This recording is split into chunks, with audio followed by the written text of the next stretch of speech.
You think your mind is scattered. You think your problem is focus, but what if your real problem is potential? Not failure, not laziness, not lack of drive, but, too much mind with nowhere to land. You don't need another productivity hack. You don't need someone telling you to just stick with it. Because deep down you already know the truth. You're not lazy. You're overwhelmed by the weight of all you could be. It's like living inside a constant storm of inspiration. Every conversation lights a fire. Every quiet moment births a new project. Every book opens a new world. But somehow you can't hold on to any of it. Not long enough to finish. Not long enough to build. Not long enough to feel like your life is more than a pile of unfinished beginnings. This is the pain of the butterfly mind, a beautiful, brilliant, burning soul. One that sees so many paths it can't choose any. One that flits from insight to insight, project to project, never resting long enough to make any of them real. It looks like curiosity, but underneath it feels like torment. Carl Jung knew this experience. He gave it a name, the Puer Aeternus, the eternal child. The archetype of someone who is forever becoming but never being, someone who is always about to begin.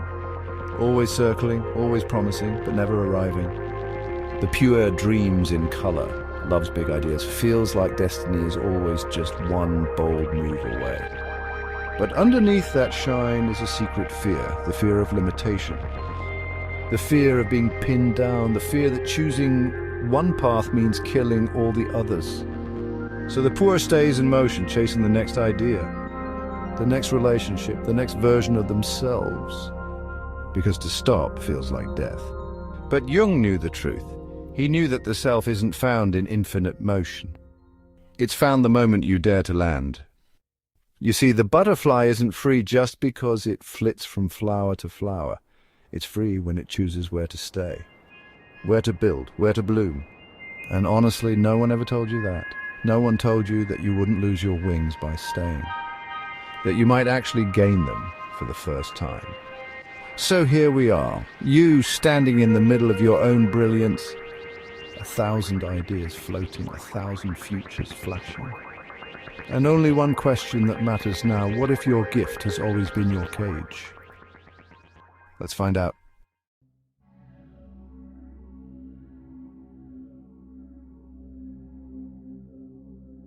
There's a paradox from the Middle Ages. A donkey stands between two identical piles of hay, same size, same distance.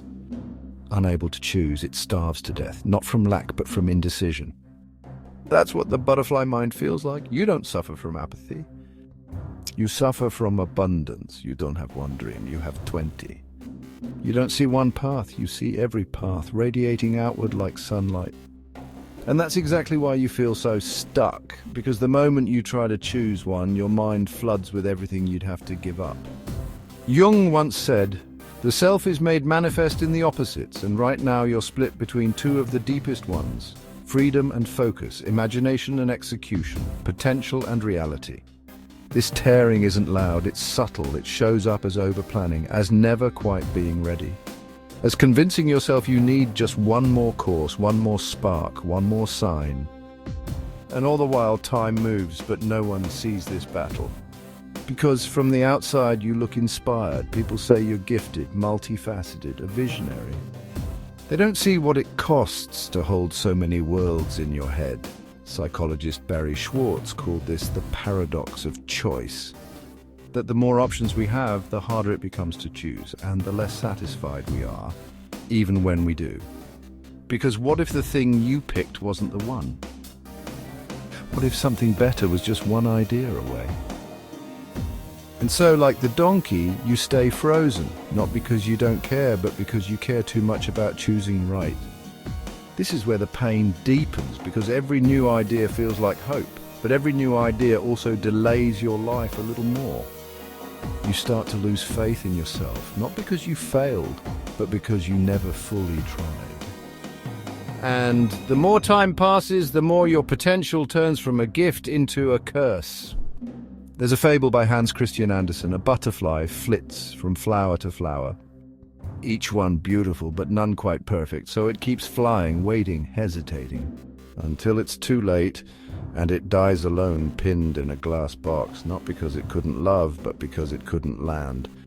That's the fate you're flirting with, not in a dramatic way, but in small, quiet decisions. Each time you put off the thing you said you would start. Each time you leave a masterpiece half-built. Each time you let the fear of missing out steal the joy of being here.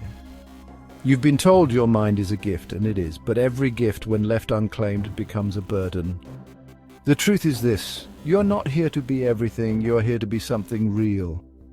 You don't need more ideas, you need to choose one and begin. Not because it's perfect, but because you're done waiting. You were never meant to starve at the crossroads. You were meant to build something sacred at the edge of your fear. So ask yourself now, what are you willing to land for? Because the door is closing, not fast, not loud, but slowly, quietly, one unfinished dream at a time. And the only way through is to choose. Let's go deeper.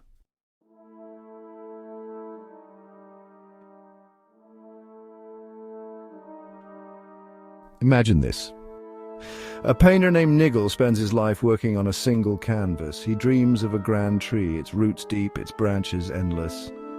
But every time he gets close to finishing a leaf, he's interrupted. He starts again. Tweaks it, moves to another part. He obsesses over the details, but never finishes the tree. When his time runs out, all that remains is a single, perfect leaf. It's easy to laugh at Nigel, but the truth is, you are him. And your life is filling with perfect leaves. Jung saw this pattern in the soul. He called it the Puer Aeternus, the eternal child. Not a child in age, but in attitude. A dreamer, a visionary, a seer of infinite futures, but terrified of choosing one.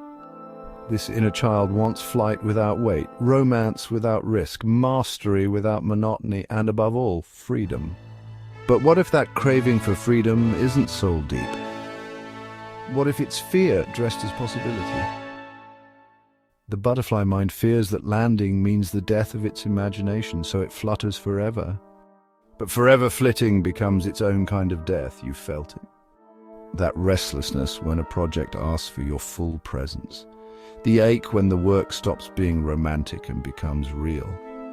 You tell yourself you're waiting for the right time, but really you're avoiding the moment commitment asks you to shed the fantasy of perfection. Marie-Louise von Franz called this the provisional life, where everything feels like a rehearsal, where nothing ever fully begins, where your biography reads like a prelude to a novel that never gets written. And while your intuition soars, your body suffers, your to-do list explodes, your space fills with chaos, your energy disappears. Because Jung knew something essential. When the intuitive self rejects its opposite sensation, it doesn't become more brilliant. It becomes lost. And that's the inner split you're living with. The child inside you dreams in color, but the adult inside you is starving for form. They don't need to fight, they were never meant to. The child gives you wings, the adult gives you ground. You don't have to betray your possibility to begin. You just have to choose one version of yourself and love it enough to stay. Not forever, just long enough to finish the leaf. Because sometimes one real leaf is worth more than 1,000 imaginary trees.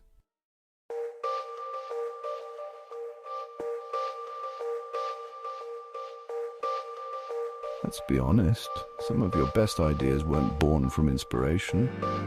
They were escape routes. You felt the pressure of staying, of repetition, of finishing. And suddenly a new idea arrived, and like magic, it gave you a reason to leave. That's not coincidence, that's the shadow at work. Carl Jung taught that what we refuse to face in ourselves doesn't disappear. It gains power, it becomes autonomous, it hides behind our virtues, wearing masks we don't recognize. And the butterfly mind's favorite mask is creativity.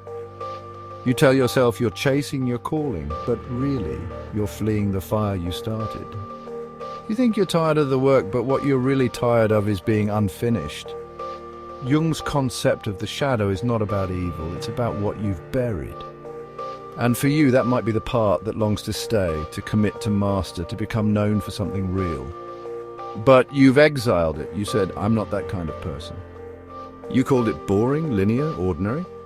because to integrate it means letting go of the fantasy self, the one who could have been anything. There's comfort in potential, so long as you're becoming. No one can measure you. No one can judge what you actually are. But Rainer Maria Rilke wrote, "The purpose of life is to be defeated by greater and greater things." And that kind of defeat only comes when you show up. When you risk your genius by testing it in the real world. When you stop being the person who almost did and become the one who did and stumbled and came back anyway. This is the paradox. You've been chasing freedom by avoiding form. But the real freedom lives inside the form you fear. You won't lose your wings, you'll burn them into something stronger.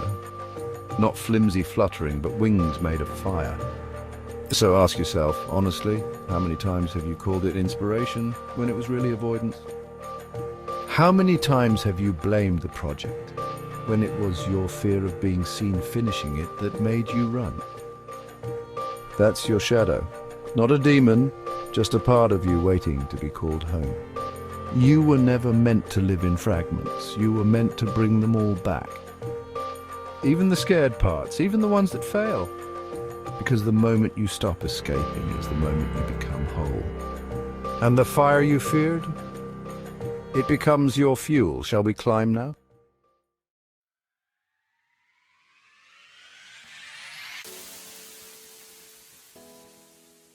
A mountain doesn't rise from ambition. It rises from pressure, storms, and time. And so do you. For years you've flown above the surface of things, ideas swirling like clouds, emotions shifting with the wind. It felt like freedom until it began to feel like weightlessness, and eventually weightlessness becomes erasure. You want to matter, you want to build, but every time you approach the work that would root you, something inside retreats. Carl Jung understood this resistance. He called it the tension of opposites, the sacred struggle between the part of you that longs for infinite possibility and the part that longs for one real thing. Most people collapse that tension too quickly. They settle, they silence the dreamer, or they drift, forever escaping the work of becoming. But Jung didn't say to choose one or the other. He said to hold the tension long enough for something new to emerge, not a compromise, but a transformation. The third thing, the fire-forged version of you, the one who stays not because it's easy, but because it's time. You tell yourself that choosing one path means betraying all the others, but the truth is not choosing is the betrayal. A betrayal of your focus, your devotion, your life. The butterfly mind fears that commitment means death. But commitment is not the death of freedom, it's the beginning of its evolution. It's where freedom stops being escapism and starts becoming direction. Robert Greene called this mastery. Not a moment, a process, a sacred return to the same thing over and over until the thing changes you. Jung would have called it individuation through limitation, because the soul doesn't expand through endless movement. It expands through conscious narrowing, through rootedness, through fidelity to the work your spirit came here to do. Ask yourself now, what is your mountain? What is the path you've secretly returned to 1,000 times? What work humbles you? Terrifies you? Calls you back when the noise clears? That's it, that's the one. Not the idea that flatters your ego, the one that demands your transformation. And once you choose it, the world shifts, the chaos quiets, your energy aligns. You become someone who is no longer defined by potential, but by presence. And the butterfly doesn't disappear, it becomes the fire that rises from your spine. You're no longer circling, you're climbing, not because it's easy, not because it's safe, but because now you finally know discipline is not punishment. Discipline is the soul's promise to itself. And this mountain is your altar.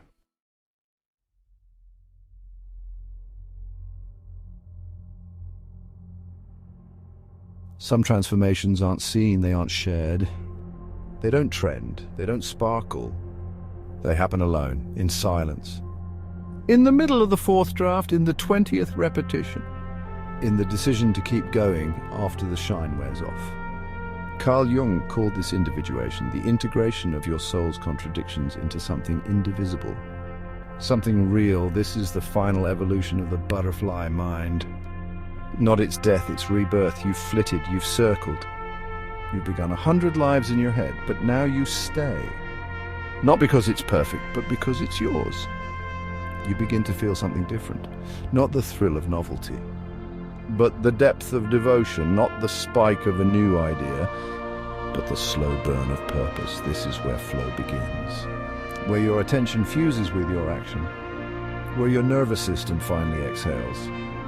Csikszentmihalyi called it the state of optimal experience. Jung might have called it the moment the self begins to take shape. And you'll know it when the chatter stops. When the distractions lose their grip. When you become a vessel for something larger than your moods. This is not the end of your imagination. It's where your imagination learns to walk in the world. The flame that once scattered is now concentrated. It doesn't flicker, it forges. This is the fire that makes the work not easier, but sacred. You no longer dread the discipline. You long for it because you've tasted what it means to belong to one thing and to let that one thing refine you. This is what the eternal child feared, the death of fantasy. But what he didn't know is that the self rises from the ashes of the fantasy. This is where your story changes. Where you are no longer a seeker, but a builder, a finisher. A name people remember not because you dreamed, but because you did. You have not lost your wings. You have turned them into fire. So if you've come this far, say it. Declare it in the comments below. Write, "I've chosen my mountain." Let it be your line in the sand. Let it be your mirror, because the butterfly has landed, and from here the world burns brighter. Not because you chased it, but because you stayed.